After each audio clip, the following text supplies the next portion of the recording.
No niin, hyvät vieraat, ystävät, olemme tulleet tänne maan alle syvälle. Nämä käytävät ovat rakennettu sitä varten, että muinoin silloin aikoinaan ne julmat veriviholliset, roomalaiset keihäinen ja miekkoinen ajoivat kristittyjä takaa.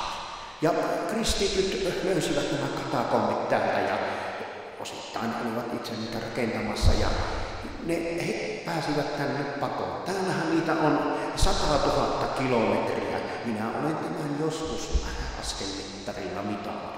Niin, katsokaapa täällä seinässä on niitä piirroksia. Tänne ne ovat sitten kristityt piirtäneet. Oho, tuossa on tuo pikkusen tuhma piirros. Mennäänpä eteenpäin.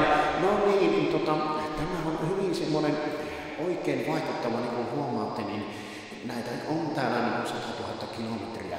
Että ollaanpa tarkkana nyt, ettei me vaan me jää tänne niin kuin piiloon ja eksy. Voimme jäädä vielä loppuun iäksemme tänne piirtelemään.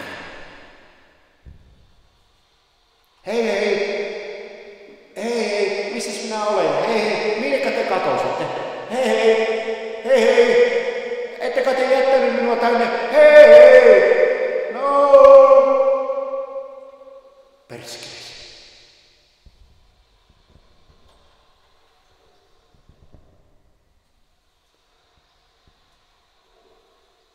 Katakombit jatkuu huomenna.